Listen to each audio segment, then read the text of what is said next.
Hi. Alrighty, folks, ladies and gentlemen, it is time for your late night Summerslam 2023 review. Was not a bad show. So it looks like WWE has continued their sort of streak where the pay-per-views have not been terrible for most part. Not saying that this show was great. It was not a bad show, but it was far from being great. It was actually not a bad show. It was a decent show. Decent. That's all I have to really say about this show. There were some good things that happened on the show, but there were also some bad and stupid things that happened on the show. We'll talk about it. Let's just say I'm a bit disappointed with some of the things on the show, and basically disappointed with what kind of the outcome of like the main event was.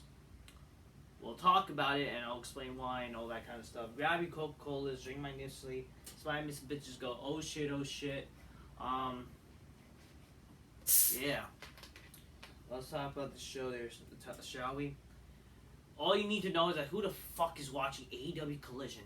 Okay? Who the fuck is wasting their time on watching AEW Collision when you have a show like fucking SummerSlam, but you also have fucking real sports like UFC and boxing going on.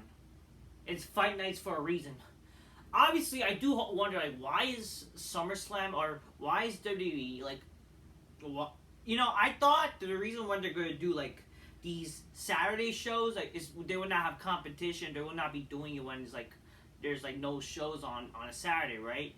There was boxing. There's UFC tonight. Why the fuck are they doing a show tonight instead of freaking doing it maybe on a Sunday? That's the beauty of like when you do pay-per-views on a Sunday, you don't have any competition going on and shit like that. And plus, like, what's the point of not doing SummerSlam on a Sunday? It's not like you're having like these kids going to school. I mean, you already lost your audience for trying to carry the kids and shit, but whatever. Anyways, grab a Coca-Cola, drink my Nestle, spy Miss Bitches go, oh shit, I'll give you some brain muscle to know what the fucking talk about. Oh shit, oh shit. It's also good to give some chicks on a big black couch and, you know, make them go, oh shit, oh shit.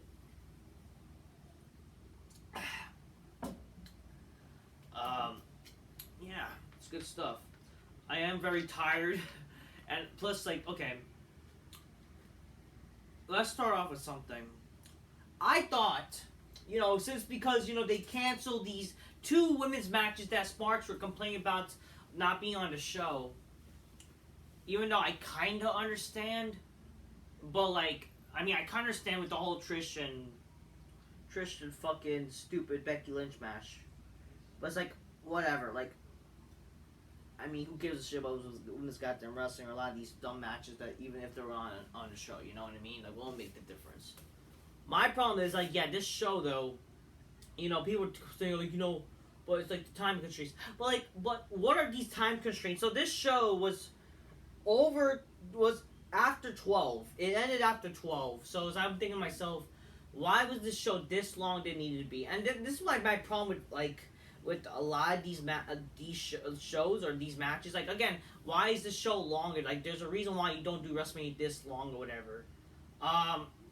Yeah, why was this show fucking 4 hours basically after 12? I know they basically had the show last year after 12 as well. I don't fucking know. My opinion, like, why do these shows need to be after 12? Why do they need to be, like, 4 hours? You know, I thought, like, the purpose of doing 4 hour shows, you start from 7 to 11. I don't know. In my opinion, like, WrestleMania or SummerSlam should not even need to be 4. I mean, WrestleMania should be the only show that's 4 hours, but that's, like, a show that should start, like, at 7. They used to start at 7 for fucking WrestleMania, but then they ended at 12 or whatever. I think that's the only logical reason to start a show like that and be 4 hours.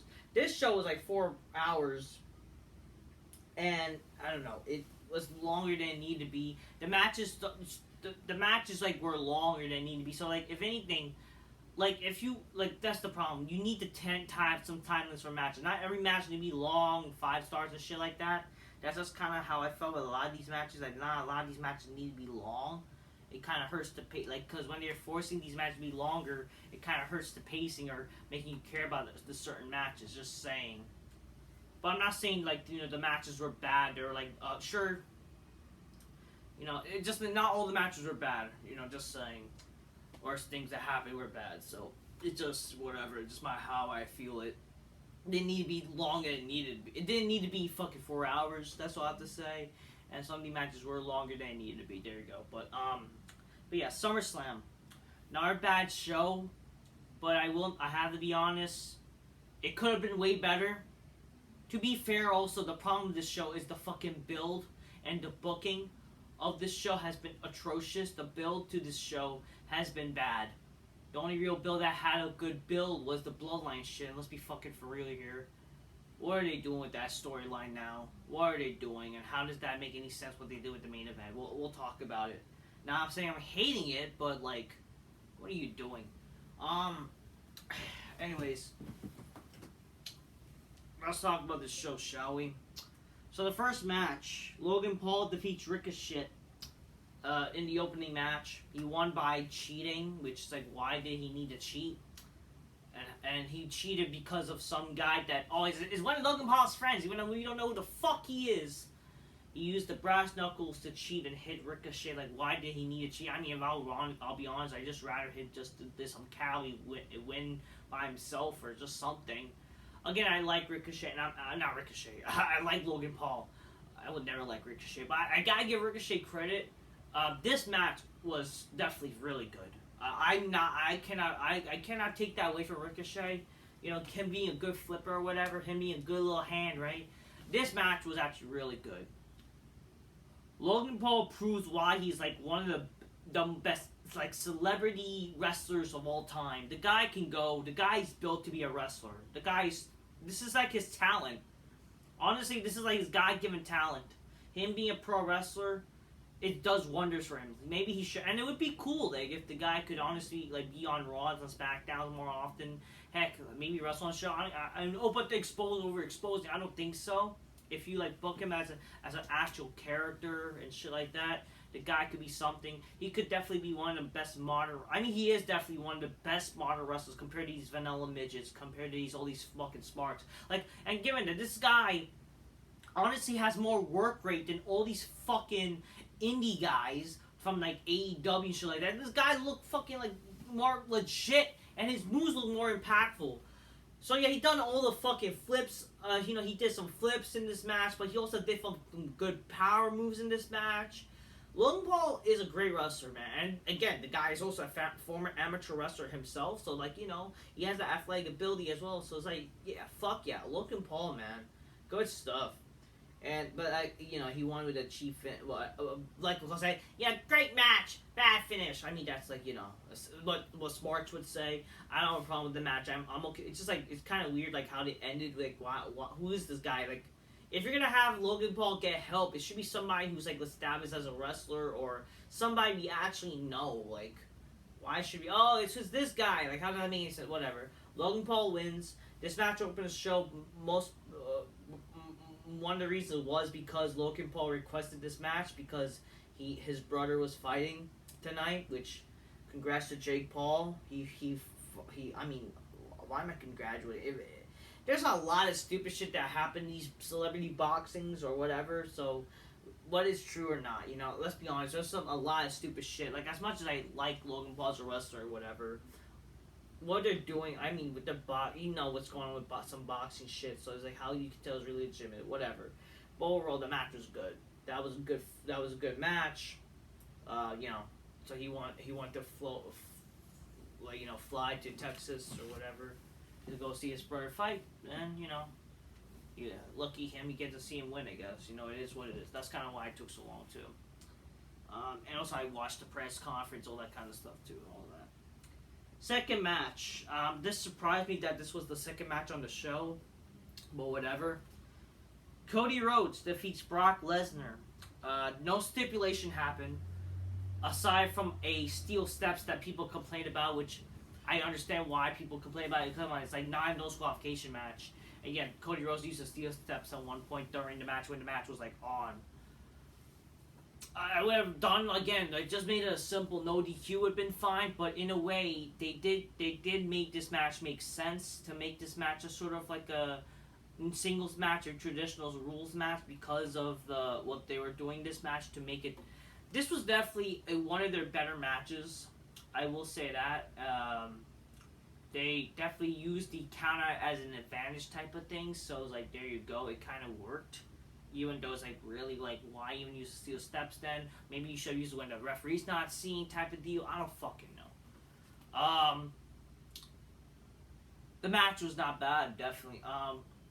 You know, it started off, like, you know, fast-paced, you know, like, Cody goes to attack Brock, but then, you know, over like, Brock just dominates him, you know. But then Cody tries to come back and all that kind of stuff. He keeps trying to come back and all that kind of stuff. But then, like, you know, Brock keeps overwhelming him. It does become like a usual Brock thing where he does the suplexes or whatever. Not that there's a problem. Because, again, like, God forbid, can we have, like, wrestling moves in a wrestling match? All these marks, like, you know, we like your wrestlers and shit like that. Like, you got a guy like Brock Lesnar doing wrestling moves. And you're complaining about that. You like seeing gay wrestlers doing flips. And you say they're your wrestlers? Like, shut the fuck up. Definitely trying to, you know, show like, oh, you know, Cody will never give up type of, it's some gay shit, but whatever. Brock does an F5 outside the ring, and then after when Cody come back in the ring, Cody then does an F5 after a German suplex through the announce table, and then eventually Cody just comes back, you know, keeps fighting, blah blah blah, you know, uses steel steps out of. Then also he used like he does the Cody cutters or whatever, and then eventually the exposed turnbuckle. There was an exposed turnbuckle. He took advantage, does the crossroads. He does 3 crossroads to Brock Lesnar, and that's how he wins. In a way, again, Brock Lesnar was like is known for as a guy to kick out of many crazy shit. Like, for God's sake, like last year in SummerSlam, the guy was keep getting up in the last man standing match, and he lost like to Cody Rhodes like that. Well, I don't know. Well, I don't know. Again, like, I can't be angry because I knew that Cody was going to win anyways. You can't be angry at that. Like, I mean, if it was, like, old, you know, like, what the fuck? I mean, I'm still like, what? Come on. In real life, Brock Lesnar would just eat this guy alive. This guy should not be losing to him, but whatever. What can you do? And again, I'm not a big Cody fan. I'm really not. But whatever. After the match, Brock Lesnar shakes hands with Cody and gives him, like, a, you know, like a bro hug or whatever. You know, he kind of like shows respect, and the commentary says Brock Lesnar earned Cody's respect, or Cody earned Brock Lesnar's respect. So, like, what is that the story? Is that the story? Again, my problem with this match, and I assume this is also a lot of other people's problems with this fucking storyline, whatever, is that there's no story. There's no story with this feud. Couldn't they just establish that? Isn't it that hard to maybe establish that fucking Brock does not respect Cody, really? Like, couldn't that be the story at least? And then, like, Cody eventually... This could have worked. Like, if that's the problem, then, God, then okay. Finally earned the story? Hell yeah. Alright. God forbid, a story, a little something. Something to actually make us care about this story or this feud. Actually, this feud, because there's no real story. Again, we still don't really know the story is. It would be nice to know, like, what is the actual story? Or they actually, like, if Cody asked Brock, like, what was the reason, like, why you fucking beat the shit out of me type of deal. You know what I mean? But no, he never really got, like, an explanation. What's the reason? What's the story of this feud? If that's apparently the story, then you gotta explain it. Heck, explain, like, why did Brock attack Cody? Simple. We've been wondering for this for, like, again, for a few months now. What is the story? Is it really about respect? That could even at least be a little story at least. That would be at least something. I don't know. Hopefully they develop something where, like, you know, sure, I'm not saying what's done is done. Like, I don't think we need another match right now. We don't. And if this leads to Brock becoming a babyface again, I don't mind it because I like Brock better as a babyface, honestly, right now. I honestly don't think that Brock and Cody again, they didn't need Brock to become a heel, in my honest opinion, to have their match. They could have just had one match like this. It could have led to, like, oh, the winner gets a title shot, some stupid shit. And then this is all about, like, who is the better man type of deal. Like, they're all in line for, you know, maybe you could develop, yeah, sure, some issues between them. since WrestleMania, since after Mania. Then there you go. You could have had this simple babyface versus babyface type of match or whatever. And Brock like, yeah, you the man, type of shit. And that's what basically Brock did. He basically told Cody like, you're the man type of stuff, which is like, okay.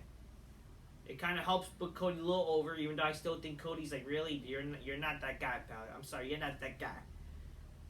So it looks like he is that guy because fucking what they're doing, what they did with the main event and shit. It's like, come on, but whatever. We'll talk about that. The match was not bad. It was not a bad match. It had some like the same old shit spot with Lesnar, but it wasn't bad in general. It was not a bad match, so I enjoyed it still. Not bad. The third match, ladies and gentlemen, LA Knight won the 25 men Slim Jim SummerSlam Battle Royal. What's the winner get? Nobody fucking knows. Probably some stupid shit about Slim Jim, This was all about momentum. Remember how they had these wrestlers again? Last night, they had fucking LA Knight and Sheamus had a match to develop momentum for this match. Same thing with fucking Ricochet. Who was in the fucking Nakamura and Ciampa? They fought for momentum. I guess the winner of this match gets extra momentum in their asshole. I don't fucking know. It's a battle royal. You can't really hate battle royals, but in my honest opinion, like this battle royal just wasn't really that intriguing. They did a history of the battle royals video, which like really, is this like some anniversary of the battle royal type of deal? Is that that could have at least been the reason? I don't fucking know. Couldn't you have announced that this was like the anniversary of the first battle royal cliche? I don't fucking know. Something to give us an actual reason. And maybe like again, why couldn't they announce like the winner gets a stipulation, like he gets a championship match of their choosing? Couldn't that be a reason? I don't know why they never thought of that. That would have been something. That's why I would have drawn mind like heck. Sheamus could have won this, and he could have challenged Gunther for a future IC title match and shit like that. Something. LA Knight, LA Knight won. He last eliminated Sheamus. Basically, continued. People thought, because LA Knight is we thought he's the cliche, the person who loses before the pay per view who ends up winning, ends up fucking losing the pay per view or vice versa. That kind of basically happened tonight too, anyways. But this was kind of like a surprising kind of turn of events that the winner of the of the match last night ended up winning anyways in the pay per view type of deal. So there you go. That's kind of cool. LA Knight kind of he proved that everybody likes LA Knight, so it's kind of cool that WWE kind of didn't give up on him or did not just in a way they kind of like understand. Yeah, people like this guy. Maybe we'll do something with him. This is just something to get him on a card cliche. I don't fucking know. You would say this kind could have been used for the US title match or something. I understand, but it's whatever.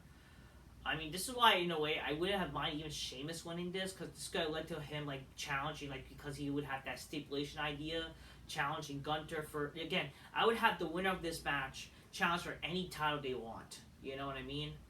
It could have been a call your shout battle royal type of deal. Almost came out during the match. Before the match started, whatever. I would even done this was good. This could have been the way where Randy Orton returned, and he wins this battle royal and maybe challenge Roman Reigns even at Payback. That could have been something even. You know what I mean? But again, the battle royal was whatever. It wasn't terrible. They showcased some jobbers in this battle royal though. It was just something to get people on the card. Styles was in the match. He eliminated fucking people, whatever, and he gets eliminated by Karrion Kross out of nowhere because Karrion Kross, I'm not done with you. Which, again, what is the story? They literally are just fucking ruining Karrion Kross. What are you doing with Karrion Kross? I like this guy, and yet they're doing any fuck all with this guy. What the fuck are you doing? I don't know. Grayson Waller. People were even thinking Grayson Waller was gonna win this match, but he didn't. Whatever. It is what it is. I really had no problem with this. This also could have been a match where Edge would have been part of it anyways, too. I don't wouldn't have mind if, Edge was to be in this match and win, type of deal. That way we'll have something on the card and you could challenge for some title match cliche. Some stupid shit. But again, I don't mind LA Knight winning. Maybe this will lead to maybe him challenging for a title match Maybe he could challenge the U.S. Championship. That's something I would do, you know? Anytime you want, you could challenge for any title type of deal. That could have been the fucking sort of stipulation. You know, you choose a day, you challenge for the title. That's what I would have done. But it is what it is. The LA Knight wins. At least that's something good for him. You know what I mean? At least that's something. At least they're trying to do something with this guy. Maybe. I have no problem with that. The fourth match, Shayna Baszler defeats Ronda Rousey in an MMA rules match. This match made me change my... Basically, you know, I'm watching this show on my PS4. Oh, why not a PS5? I mean, I could always get a PS5, you know? I'm kind of waiting to get PS... Maybe I'm going to get it, like, before Christmas or whatever. Basically around the time the Spider-Man game comes out. It's not like I can't get it. I could get it, but I don't play much video games as I used to anymore. I don't have time to, so that's kind of why like I'm in the kind of situation where like, do I even need to buy PS5? You know what I mean? It's just how it is. It comes to that life, people, where I don't have time to play video games, or I'm not as crazy to play as many games as I want to. So. It is what it is. And also, I kind of outgrid idea. Oh, how dare you not have something that's like apparently a cool. I mean, it's not a problem not having a PS5. It's like, you know, oh, you know, if you don't have a PS5, it's no, you're not cool type of deal. It is what it is. There obviously is advantages to having a PS5, and maybe that's why sooner or later I will. Just I don't need it right now because I don't have time. And plus, I don't even play much video games as I used to, or there's not much games that I would care to play on a PS5 yet.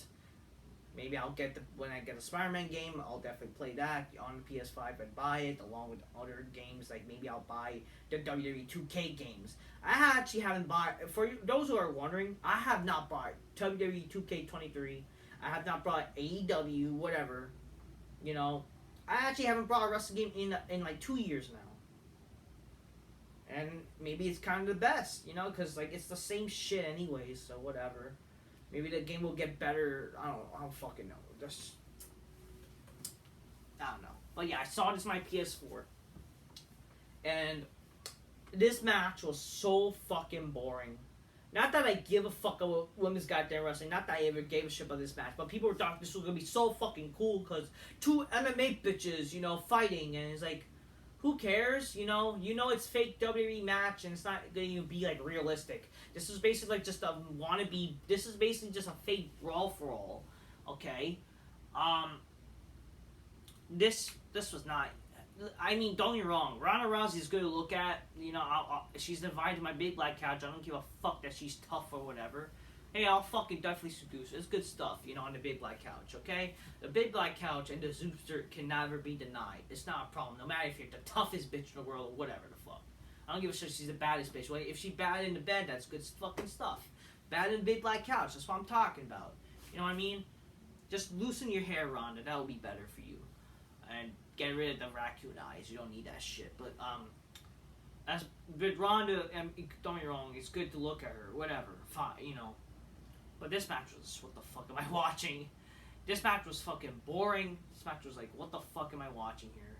Who fucking cares? And it turns out that people walked out during this match. So what does that tell you about people care about women's goddamn wrestling, care about some stupid match like this? This match was that bad that I even took a peek on watching AEW Collision. And that had more excitement in that match.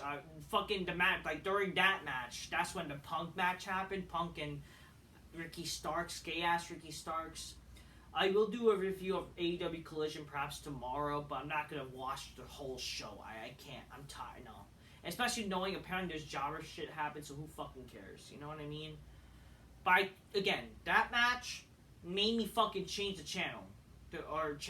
Just transfer to regular TV to see that match. It's like, what the fuck am I looking at? You know what I mean? You know, it's a fight, but yet you know damn well in past like fights, like realistic fights, like this fights would like end quickly or whatever. Like, why is this fight going longer than it needed to be or whatever? Who gives a shit? It was fucking like, I don't know. Shayna Baszler won. She did a technical submission. Oh, Ronda gets hit. You know, she got hit like badly, type of deal. You know, but like, no one gave a fuck about this match. This match was like, who gives a shit? And it was like pretty boring. You know, again, there's a reason why people give a fuck about pro wrestling than real sport, than real fighting in a way. Because let's be honest here, and this is like kind of what I have to say. In my honest opinion, my problem with a lot of fights. This is why I think a lot of people like pro wrestling more than like these realistic fights. These fucking like fights like UFC or boxing. At least with professional wrestling, there's more theatrics, right? There's more like cool stuff like choreographed to do in WWE and professional wrestling.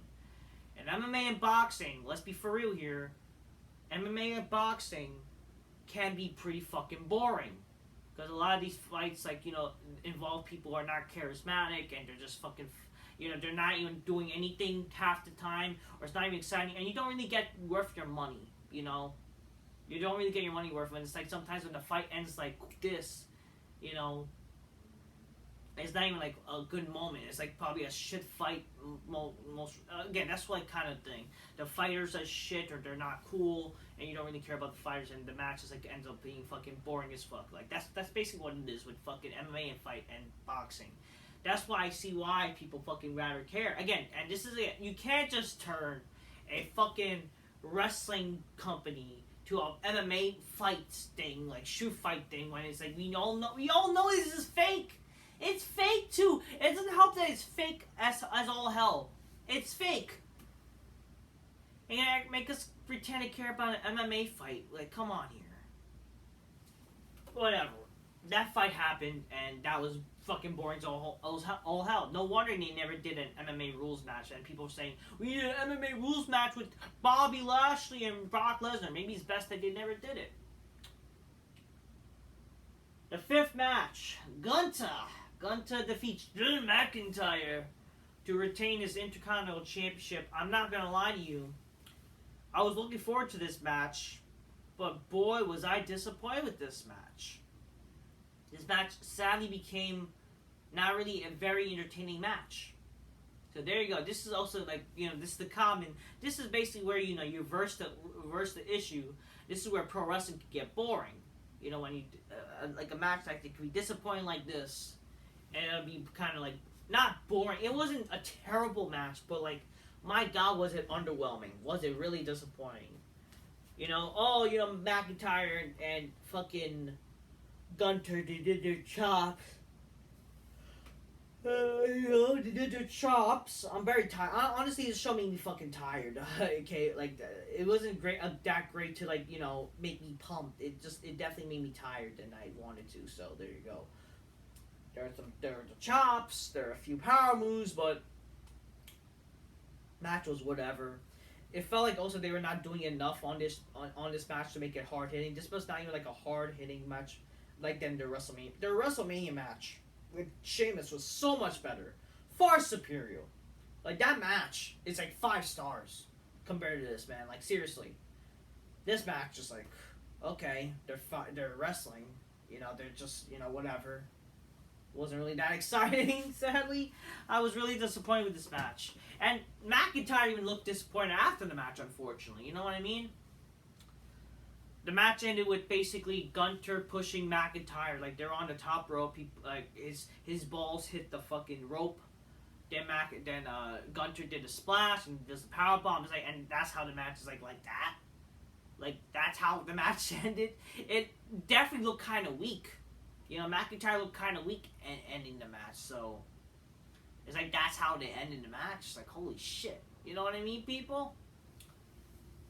And I was like thinking, maybe someone would come out during this match, like, or after the match would probably lead to something, and no, nothing happened. It just kind of ended all of a sudden, and it's like the match, like, that was how the match was. I was expecting, like, a clinic, you know what I mean? Like, something like Sheamus versus fucking Gunther, and sadly this match did not live up to that expectations of looking like to be a hard-hitting fucking brutal fucking match. This match was not even that brutal, unfortunately. Sure, the chops. Oh wow, the chops. Whoop-de-doo. But just like this match wasn't really that like, it didn't like. I would have expected this match to be like McIntyre, like fucking Sheamus versus fucking Gunther, or even fucking McIntyre versus Sheamus. Like, come on here. whatever. You know, it is what it is. Very disappointing a little bit, but you know, whatever. It wasn't it wasn't the worst match, but it just wasn't really that fucking exciting as people were saying it would be. And this match took me by surprise of how better this match was. So, next match, sixth match, Seth Rollins defeated Finn Balor. No demon. Not that I give a shit about Finn Balor, and I think, sure, the demon gimmick is pretty gay. It's like, you're not a fucking demon. But you would think, you know, for 7 years, the guy who beat fucking Seth Rollins, you know, you would bring back the demon and try to replicate how it was, like, reminiscing 7 years. And, you know, you want to try to win your title match in the brutal way possible, and supposedly the demon is this most brutal fucking alter ego Finn Balor, and yet he doesn't bring out the demon. And like it or not, like again, I don't give a shit about Finn Balor. At least when he looks like the demon, it's cool, something. You know what I mean? At least you got something with that with Balor. That's why I would give it Balor, and that's why I kind of like, why isn't he look like that kind of character all the time then? And he just boring Fergal Devitt. Like, who gives a shit? Whatever. This match needed stipulation. We see this match many times. Not saying that the match was not bad. You know, and I was surprised. Like, this match was definitely better than the Money in the Bank match. Was definitely better than the match I saw in Madison Square Garden between both of them. This was definitely one of their better matches to recent memory. And they had many matches together. Even though it's too tiring. You know, and again, I hate Finn Balor, but I will admit, like, they do have, like, sometimes some good matches or whatever. Sometimes I don't care, but, like, it just, to me, it felt like this match needed a stipulation to be better, more fun. Same thing with fucking Lesnar and Cody, like, create another match with no stipulation, it's like, really, that's the match. Even though they kind of made it work with that non-stipulation, but definitely having that match as stipulation would have been better. Definitely a lot of these matches would have benefited with stipulation. That way, like, you know, it would just be a better show or better fucking feel of the matches. You know, you might as well have called this show some SummerSlam Extreme Rules to have some extreme fucking stipulations, because God forbid, like, all these matches kind of needed. This match could have been like a ladder match, honestly. Like, Finn Balor versus Rollins, a ladder match, something. You know, just them having a regular match, like, okay, whatever. You know, we've seen this match many times. Not saying the match was bad, because this was a good match. I will admit, the match was not bad at all. It actually definitely exceeded my expectations. It definitely surprised me that it was actually not a bad match, you know. Balor attacked Rollins, you know, after the, you know, ring stuff. Again, my problem, though, is, like, really, Rollins have to look like a fucking faggot. Like, why does this guy choose to be a faggot, like, looking like a faggot? Apparently, his designer is, like, a faggot. Like, why are you doing this to yourself? Oh, he designs women's... Motherfucker, like, why are you doing that? Why are you doing that? Can you not look like a badass, like a man? Like, that's not cool. I don't give a fuck that you're the most stylish wrestler. I don't give a fuck. Look like a man. Wrestle like a fucking... Be a man! Oh, the shit! I don't give a fuck. Fuck you, Rollins. Fuck that. But, you know, I don't know why. Again, that's what Rollins said in his podcast with Logan Paul. It's just fucking what the fuck. The match was not bad. After this match started with Balor attacking right off the bat, you know, just being, and then they basically brawl with fight with each other type of shit. Balor was trying to do what Rollins did to him 7 years ago with the buckle bomb, do the fucking barricade, but you know he failed to do it. But then eventually, when Rollins was like on the apron, he took advantage. Then he does a power bomb through the barricade. I was kind of hoping, you know, why not Rollins do the same shit again in like later eventually. You know, kind of like, yeah, you're going to do that to me? Okay, let's see how that goes type of shit. You know what I mean? Kind of like a replay, because this is 7 years. Because, guys, 7 years ago, Summerslam. So, wow, the match is 7 years in the making. Wow. Like, this was definitely a way better match than that. And I never thought I would say, like, these people had a better like a good match. You know what I mean? Even though I like Rollins, but, like, I mean, as a wrestler, definitely his drip shit needs to fucking go, and gay shit is, like, whatever. But, you know, not denying his in-ring ability, but I never thought or cared about Balor. But this match definitely like, surprised me. Kind of because, you know, they're the same weight class type of shit, you know? You know, yeah, Balor did a buckle bomb there, but then eventually Rollins did his own buckle, but he does the buckle bomb in the ring. He does, like, two. bunch of near falls, you know, in this match. Bunch of like, you know, you think something's gonna happen, but it doesn't type of deal. Which it's like, it's something I think that Dave Meltzer would like, since he always praised that with fucking New Japan. Which I think they kind of did some stupid shit like that in this match, where like, oh, get it, or think something's gonna happen, but it doesn't happen, type of shit. I would be surprised if fucking Dave Meltzer doesn't rate this match in his whole liking, because I don't fucking know, some stupid shit, but whatever. Rollins does 2 buckle bombs. He did like the whole the Falcon Arrow thing, but then Balor did the pin right after. Again, there was like a little struggle with the no selling type of shit, but I'll get it. It doesn't happen, like it's whatever. But I'll fucking know. So yeah, bunch of kicks and whatever. Even though again I hate the bunch of kicks, but they managed to make this match work with Balor doing his kicks and whatever. Bunch of moves, but moves like by Rollins. Again, he's like more has the muscle to do the moves and shit like that. Rollins, Balor just does JTT's finisher basically, and fucking just I don't know, just like flopping around everywhere, whatever. But it's not a terrible match. Rollins did a curb stomp. Right. Okay, so Damon Priest comes out during the match, right? He comes out. Like pedigree. Again, I hate that they're using the pedigree as like a spot now. It's fucking stupid. Balor did the pedigree after Damon Priest hits Rollins. Kicks out at 2. Rollins does the curb stomp. Kicks out at 2 by Balor. We thought like, oh wow, like he was about to win, and no, he doesn't. Then Damon Priest then Balor takes advantage eventually when the Judgment Day comes out and all that kind of stuff. Balor does the coup de grace. Then Rollins kicks out too. I thought they were like, I did think like Balor was gonna probably win somehow. They had to kind of like, I don't know, or I didn't even mind if Balor winning this fucking match. Honestly, I can't believe I'm saying that. Like, wow, Balor. I want Balor to win more than Rollins. Like, whatever. We had to establish something. You know what I mean? Eventually, Damon Priest got tired of this. Like, he got fed up, whatever. He wanted to try to help Balor win. He put in the briefcase to distract the ref.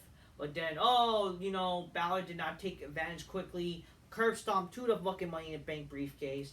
And 1, 2, 3 after Damon Priest, couldn't believe it. And yeah, Rollins is still the champion. Not a bad match. It was actually a good match. Like the pacing was not bad, even though there was some struggle with the selling. Again, no selling some moves and whatever. But I know Smarts will like this match. I didn't hate this match at all, really. It's just whatever. It did exceed my expectations, by paying attention to the match. But it's whatever, It's whatever. It was not a bad match. Okay, there you go. It wasn't a bad match. Not denying that. And it established something. Oh, more dissension between the Judgment Day. Like, what's gonna happen next? Some people thinking that Damon Priest was gonna cash in for real and all that kind of shit. It is what it is. I think it all worked out. It worked out for what they had to do, and we'll see what happens. Like, it makes you wonder what's gonna happen. So in a way, they did accomplish that. You look forward to Raw what they're gonna fucking do. So there you go. Bianca Belair in the 7th match defeated Asuka and Charlotte in a triple threat match for the women's title. This match was actually not bad of a triple threat match. It was not bad for a women's match. I didn't really care, but it wasn't bad because I will tell you, I think like what I did pay attention for some reason because I was like during this time I was like fucking taking a shower, brushing my teeth or whatever. And I think, wow, I guess focusing with watching on my laptop does some wonders. I don't fucking know. But even, watching the match, just watching the match, it's like, it wasn't really that bad a match, actually. It wasn't. It wasn't a bad match.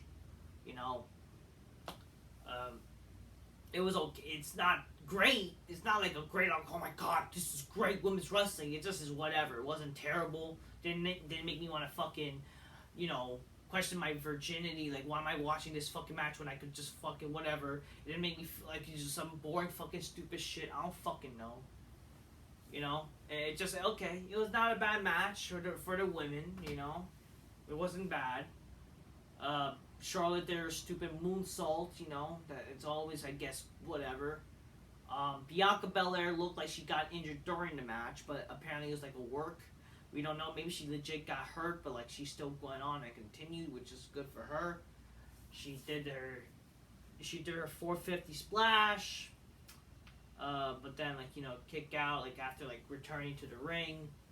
A lot of moves with these women, near falls and all that kind of shit. Charlotte had Bianca on the figure 4. And then Asuka does the Asian Miss on Charlotte that blindsided, that blinds fucking Charlotte. And then Asuka was to take advantage. But then Bianca rolls her up while she was in the figure 4. And Bianca wins that match. So that was the big thing of the match. Big thing was definitely the injury and whatever. Wasn't a bad triple threat. Definitely, wow, that's kind of surprising. Bianca was actually going to win. I guess I'm glad that Charlotte didn't win. That, get it, 15th for I'm the danger boy, I'm the danger girl. Get it? She's going to become a 15-time women's champ. Going to break her father's record. Who gives a fuck? What are you doing? It's not even the same title. Oh, but it's women and it's perceived as a world's mysterious. Shut up, okay? Shut up. Wasn't terrible, okay? It's whatever. It's whatever, okay? But the big thing about this match, Bianca's injured. She only enjoyed her title win for 10 seconds or something because Io Sky attacks her. Both Io and Bayley attack both Charlotte and Asuka. They then attack Bianca. Bianca, where she got her knee tied up by Bayley, and then Io Sky hits her with the briefcase or whatever, and then Lisa Cashin and Io Sky.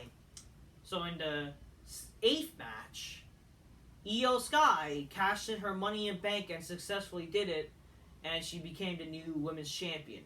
She won against Bianca.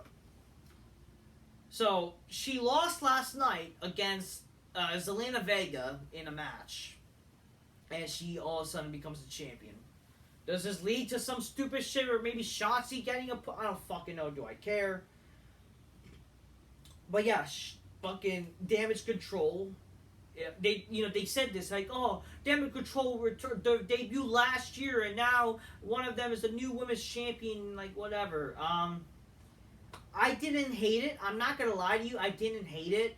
It's okay, good for her, Again, I'm not too big on the non-whites. I'm more about I'm all about the white chicks and shit. But Io Sky's whatever. Good for her though. Good for her winning. You know what I mean? I didn't hate it. It's all right. Let's see what happens from here. We are intrigued a little bit what they're gonna do now. Her as again, it's how we're supposed to believe that this woman is a true woman's champion when she's kind of loses to people and not as that credible, you know what I mean there? But it is what it is. Good for her winning. Dakota Kai came out after basically to celebrate when even though she's injured or whatever. It was a fine moment, I guess. Good for them. Good for Damage Control. Good for Io Sky. You know what I mean? It is what it is. Didn't hate the idea of this, so. It leads to a story. Again, it leads to a story with Bianca. Maybe this could lead to Bianca turning heel, that she's getting frustrated, getting screwed over. Maybe this will lead her to becoming part of the Hurt Business, some type of shit. Now this could also lead to the idea of Asuka and Io Sky, the Dream Women Japanese matches. Shut up. With y'all smarkiness, y'all want to see Japanese women fight and you don't even understand their language. But I will say this, when I saw the press conference, Io Sky seemed to know how to speak some English, so good for her. Which you know what? Maybe that's a little promise now that, it's probably a good thing they gave her the money pick, and maybe it's not a problem that she's becoming the women's champion as a Japanese woman, because she seemed to actually understand English and tries to speak English, so I give credit to her. So there you go. Good job, Io Sky. You're on good strides, right? And the match was whatever. And obviously, the money, the cash is going to be always whatever. But it's a good moment for her. good little SummerSlam moment there. Big SummerSlam moment there, John. Oh, yeah, how could I forget? So apparently, it's announced that the Raw commentary team will now be Michael Cole and Wade Barrett, and SmackDown will be Kevin Patrick and Corey Graves. Or apparently Michael Cole will be still on SmackDown.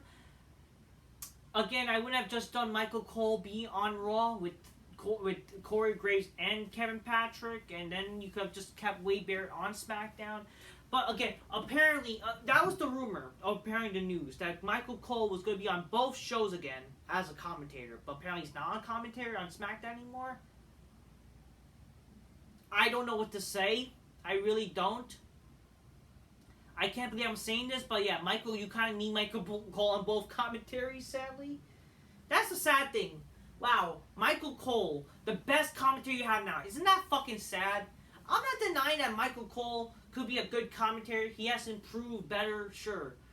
But like, my God, like we only kind of think of that because the guy is like, everyone else is like worse than Michael Cole. The guy's still your meat low fucking chewing. Hi, testing 1, 2, 3. Hi.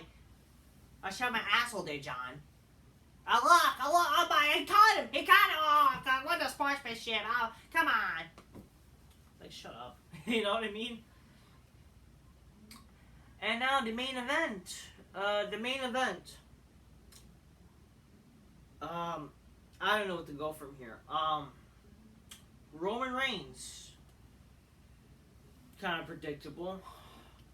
Defeated Jey Uso for the Universal Championship. He's still retained. He retained his undisputed Universal Championship in a tribal combat because Jimmy Uso turned on Jey Uso. People were saying that this may happen. You know, this would be the fucking, you know, how Jey Uso would lose his match. Like, because, you know, if it's like just solo, it's like predictable as all hell. It's like we kind of already know that would happen, right? So, in a way, to try to keep Roman champion, you had to come with something very predictable. I mean, unpredictable. And I'm just thinking to myself, first of all, before I talk about that, let me talk about the match. The match, I felt, was too long. It definitely felt too long than it needed to be. And I don't know what's wrong with these hardcore matches nowadays with WWE. It seems like when WWE does these supposed like no disqualification matches or these hardcore matches, they're just doing the usual kendo sticks, chairs, even though that's what Jey Uso was gonna say to do. It's just like, wow. Oh, so many chairs taking out of the fucking ring, and you know, we don't see trash cans anymore. We don't see these old school weapons. They're not as hardcore as they used to be. They're not like hardcore, like using so many weapons and fucking, you know, being badass and quick paced. You see, when you look at an old school Rock and Triple H hardcore match, or even a Rock and Austin, Rock and Triple H, you would see like they use anything but including the kitchen sink, and they're fast paced, and you know they're not fucking, you know, just restricted to just kendo sticks and chairs, but, you know, the stomach and back chair shot, you know, type of thing. And, you know, it's not, like, slow-paced. I don't know I'm not saying the match was bad. The match was not bad. It was still fine. It was still a good match, sure. It just, definitely, this match was longer than it needed to be. That's the problem. The match was fine. Definitely, I would say, the Money in the Bank match was far superior to this match. Far superior to this. Especially what they did tonight. Especially what they did with this entire show, honestly. And how they kind of booked this match to be. This match was longer than it needed to be, folks. It didn't need to be fucking almost 40 minutes, by the way. Not that it's a problem. It just, they didn't really pace this match. They paced this match to be more slower than usual. It's like, why are you making this match slow? For a no disqualification match, they were making this match slow. Like, are you kidding me? So it did have a bit of a boring moment. Which, like, that's something you don't want to do in your big meat event. And it's like, come on here, really? The match was fine. You know, they did like a typical wrestling match, you know, when they started, but then, They're gonna go outside. They're gonna brawl a little bit. Took out the table. They used the candlesticks, Superman punch, some chairs, and got involved. Both Roman and Jey, there was they both pulled each other through the tables outside of the ring. Then they eventually basically wrestled through the crowd. Jey was using a strap in this match, which is like not bad. It's just like it would have been better. Like this match was more fast paced and more hardcore-ish. You know, it's just like it should have been like. I don't know why they pace these hardcore supposed matches like that. Like this is the problem with like a lot of things with modern wrestling. They're not as hardcore as they should be or used to be anymore. Not as fast paced and not as like fucking they use anything but the kitchen sink type of deal. You know what I mean? I'm not saying that they should need to use all the weapons in the world. It's just like this match felt like it should have been more exciting, more hardcore-ish as a tribal combat. And yet the match is like, okay, you're gonna start off as like a little boring there, but then we're gonna build. It's like you don't need to do that. Like what are you doing? That's something I don't like about sometimes with these modern that's something I have criticized about some Roman matches. Like they go slow than like they need to be type of deal. Whatever. It wasn't a terrible match though. They went through the crowd. Solo Sikoa came out, but he does the rock bottom through the table to Jey. Eventually, Jey they throw him into the ring. They're about to do a combo, Samoan Spike and Spear combo, but then Reigns accidentally spear Solo. Then Jey does the spear to Reigns. Then the fucking Uso splash, kicks out at 2. Eventually, Jey he gets like beat up again after that. Blind, but then. There's a little dissension between Roman and Solo because of the whole getting speared by accident cliche, and then Reigns gets speared by Jey through the barricade, and then then Jey takes advantage of that. Like he basically he super kicks Solo, busts up through with a Uso splash, same way how Solo did to Jimmy and whatever. Then right after that, Jey was gonna take advantage. He did the Uso splash. I mean, you kind of knew that this match was not gonna end because there was like a table spot like waiting to happen in the corner. Then basically what happened? A person comes out, takes Jey from pinning Roman, and it was Jimmy Uso. And again, my problem is like really like, how is this a good swerve? Yes, there's swerves in wrestling, you know what I mean? But, like, how does this swerve make any sense? You know what I mean? How does this make any sense? I was hoping, maybe it's, like, a new Bloodline member, Maybe this could be somebody. This could have been fucking Umaga's son or somebody, Obviously, like, they're in the Indies, like, how would that work? Or somebody who's people know in the Bloodline. But, like, no, but you kind of knew it's sadly going to be Jimmy. It's like, come on. Like, come on. How does that make any sense? Come on. Like, it's like, you're thinking to yourself, how does that make any sense? After all that happened with the Bloodline, what led to the Bloodline cracking? How does that make any sense where Jimmy fucking super kicks fucking... He's the one that pulled the trigger against Roman, and yet now he's pulling the trigger on his own brother when he's winning the title. Unless like they're gonna explain, it's some jealousy shit. But like, what is there to be jealous about? The point of the Usos that they're together, they're brothers as one. They will always be brothers and shit. No matter what.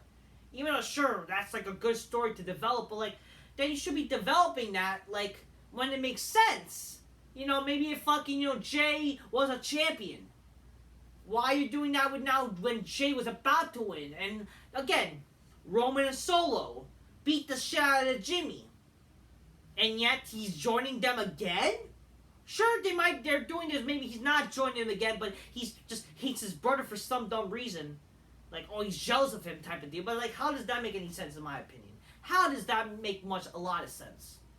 Especially like, come on here. after all, and again, yes, after all, like, sure, the breakups, like, it leads to, like, the wondering, like, why. Sure, that's what, you know, always a swerve can do, but, like, to me, you still have that idea, like, how does that make any fucking sense? Like, really, how does that make much sense at all, really? When like, oh, get it, when it twists! But, like, come on. Really? It's like, you're kind of going back to now, like, what basically you've been doing. It's kind of the same old shit now. It's kind of like you're going back to what you were doing. You're now, like, going 2 steps back. You were 1 step forward, then you went 2 step backs with this shit. Like, come on here. You didn't need, like, this is, like, a worse idea than, honestly, like, what's the problem now with Jey winning this match? Like, it only made sense if Jimmy was to come back and help Jey win, you know, type of deal. That would have only made more sense, honestly. And you could always do some shit that maybe, like, in Payback, Reigns wins back the title, involving these two in a match in a triple threat. And that's who you lead some dissension between each other, leading to some match in the future where they fucking have their breakup and they have their fucking one-on-one. That could have been a WrestleMania match. But, like, seriously, like, what, this is the match for Payback? Because apparently Roman's not going to be a Payback and shit? That's our big pay-per-view match? Like, come on here. Like, I'm sorry, but, like, at the moment, they always view, this is, like, again, Jimmy and Jey will always be viewed as guys, like, who should only be, like, tag champs with two tag team partners together, or, you know, just, like, good old alliance. Like, what? And I'm sorry, but, like, it's not like you have elevated Jey to be a main event status wrestler that where he can main event a pay-per-view against his own brother. It's not like he's the champion. Just saying here, folks. Come on. How does that make any sense? Especially, come on, like, yeah, and yes, you know, they point out, how does this make any sense after all they've been through? Are you kidding me? You know, you gotta be kidding me. But, like, yes, you gotta be kidding me. Like, how does this make any fucking sense? Fucking Jimmy got attacked. And then he's joining him. Again, there's a bunch of plot holes in this. It's not like a swerve that makes any sense. It's not like fucking you develop anything to make Jimmy angry at Jey. Like, this is out of nowhere for no reason. Again, this is just a typical swerve to just keep Roman as champion, which is a problem. You know, it's the problem with your current reign as champion. So great, no, we're not gonna. I don't know. What? So I'm guessing now you're kind of closing the idea that they're sadly to give Cody the rub as the champion. Like, no. In my opinion, I wouldn't have mind if, like, you know, Jimmy or Jey was to win tonight. They could have done something with Roman to win back the title, even though it was like a short run title reign. It would have at least done something. And then, like, Roman could have killed the title at Mania. He could have lost it to Solo. The Rock. I don't fucking know. To me, I don't give a shit about Cody to, like, want to see him be the one to throw any Roman, on my honest opinion. To me, it gotta be like a family member. But again, what would you have done to? Who would have stopped Roman, like, or stopped Jey? Again, could have been some other fucking you're introducing another member of the bloodline. I don't fucking know. I mean, that's the point of Solo, but I don't know. To me, it makes no sense. I guess they'll try to make sense when they explain it, but in my honest opinion, I even think it's gonna be some stupid excuse that, you know, get it.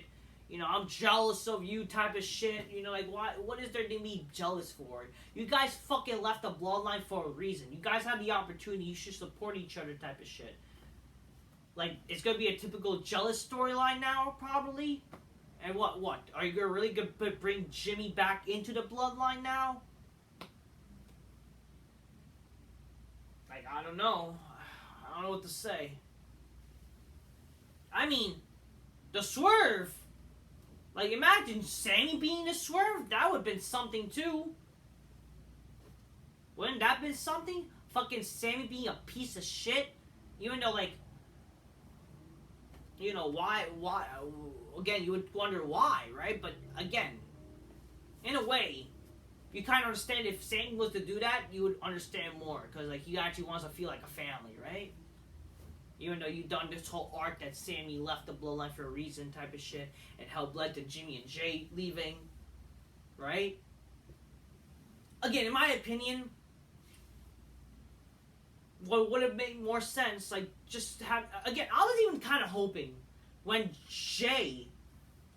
when Jimmy took Jey off the fucking ring, like, pinning Roman, they could have just done a little swerve, like, right there where Jimmy, he fools everybody where he's betraying Jey, but he ends up fucking, helping Jey win. Like, he actually fucking maybe super kicks Paul Heyman, super kicks Solo, and he helps fucking... That itself would have been, haha! Wow, that's genius. Never saw it coming, but fucking it led to something to continue a story, but better. Like, if anything, again, if Jey was to win, and I understand, like, what would have been made sense, would have been worth it having Jey be the one being Roman. I'll tell you why I would rather have that. It would have at least established more of a story to this. It would establish something for a reason to now continue this feud. You could have always done something, well, again, payback. Roman wants revenge. He wants his title back. You could involve both of them now. Triple threat type of deal. It could even establish fucking Roman versus Jimmy in the future now. All these fucking matches involving the Bloodline members.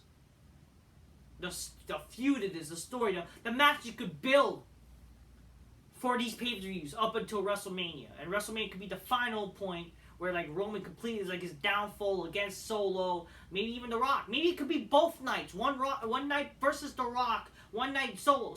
Simple shit. Honestly, they kind of fucked up with this. They kind of put themselves where, like, they want to try to keep continuing the story, but it really kind of makes no sense a little bit. Because they just, they have no ideas, and it's like... Again, this is one of the problems when you have a part-time champion and you end up doing stupid shit like that. And you think this is really going to be our main event feud? Jey Uso versus Jimmy? I don't know what to tell you. Not that it's the worst thing in the world. It's just like, come on here. It's not it's not ready to be a main feud where these two brothers are going to be feuding each other, It's not like, again... Maybe if both of them were to become champions and whatever. Something like that. I don't know. One of them was like, it's like, with Jey, you would understand. Like, the guy beat Roman. The guy was the one who pinned Roman. Imagine him being the one winning the title. He becomes a champion for, like, even a short reign. I wouldn't even mind if it was a short reign. At least it helps him. Jimmy coming up the ranks as a single star himself, but, his love of his brother. And then that's how you could eventually... Heck, build it up all to WrestleMania. Jimmy versus Jey. That would all make more sense. And again, I honestly think that would be more bigger match to do at WrestleMania. Really? Payback? I don't know. By the way, why is the fucking pay-per-view called Payback? Can you just bring that Unforgiven? Even fucking Triple H, again, it's just a wannabe backlash. And even Triple H on the press conferences, few weeks you got backlash, like, because he was like trying to explain the whole, like, there's like not everyone can be at a card type of deals type of shit, because I don't know, these stupid fucking people on the press conference were asking stupid questions, whatever. But yeah, Jimmy betrays Jey, sadly. Obviously he's like, oh, heartbreaking, but it's like, it's not even in a good way. It's not like this is gonna be good television. It's like, why does this need to happen, and how does this make any fucking sense? You know what I mean? He does a super kick to Jey, throws him in the ring. Jay's like kind of confused, and he's like beating up, and he's like in a minor pain. And then eventually, you're kind of seeing like what they're gonna fucking do with the table spot in the corner. Spear to the corner of the table. Devastating spear. Not bad. Definitely a cool spear through the table, and 1, 2, 3 Roman wins. And he's still the tribal chief, he's still the champion. And, Solo is, like, on the announce table, like, he's, like, in damage of the announce table, and Jimmy just basically disappeared. Because, like, oh, get it, he's, like, a loner now, he's not part of the bloodline, he's no longer cool with Jey, I don't fucking know. To me, it makes no sense. Really doesn't. After all that happened, like, yes, how does this happen? How does this make any sense? What, is it going to be some jealousy feud? Like, by logic, won't be a bad idea seeing them one-on-one. I don't mind the idea of having them have a one-on-one match with each other. I don't. It just, again, it just, by the cost of this, it really does not make a lot of sense. It really does not, in my honest opinion. It really does not. To me, what made more sense is just Jimmy coming back to, like, again, that could be the thing. Who, like, again, Jey trying to overcome the odds. He's struggling to fucking he needs that help. Jimmy coming back to help Jey, that's good. Like, what a moment. He got some help, and he did, it just, come on here. So great, we're gonna probably get another typical jealousy feud. Like, okay. God forbid something different, Like, we always see these feuds. Like, this would be something different where we have these two people that are packed. These twin brothers packed.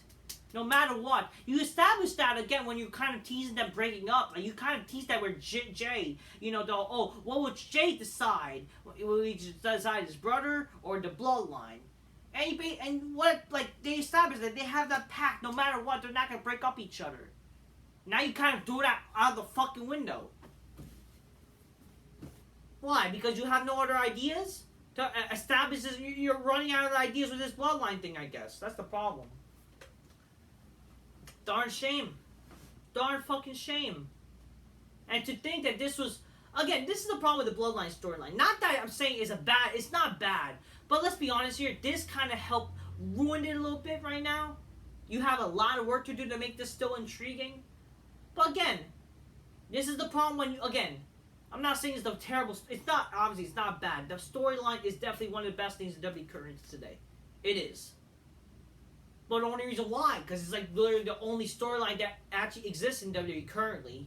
And two, it's the longest storyline going on. It's literally not only the current, but it's like the longest. And sure, you do have some talented people involved. But you have to admit, during the times of the Bloodline storyline, there's been hit and misses. It has definitely not been perfect, because like whenever like Roman's not around and whatever, they definitely struggled trying to advance this Bloodline storyline every fucking week, because then they proceed to do repetitive shit. Now they kind of did something repetitive here. They kind of went 2 steps back now.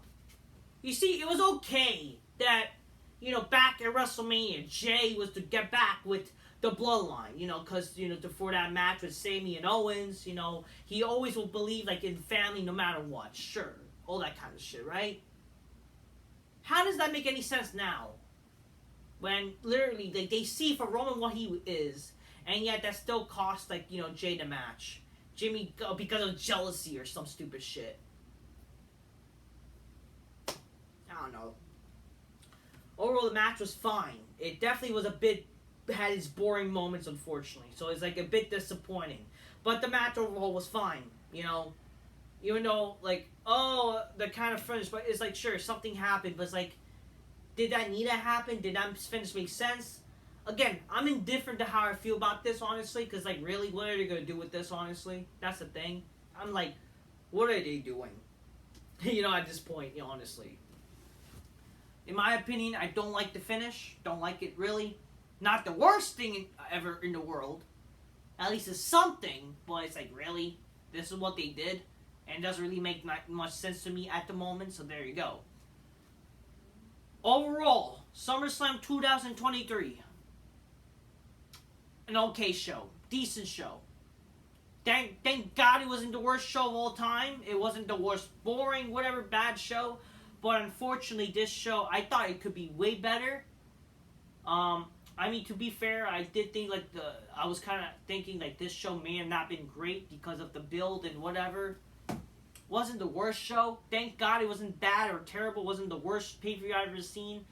I will give this credit with pay-per-views. The pay-per-views have been better, even though my problem with this show, it was longer than it needed to be. The matches were, like, longer than it needed to be. Not every match needed to be long, 5-star, trying to appeal the Dave Meltzer type of shit.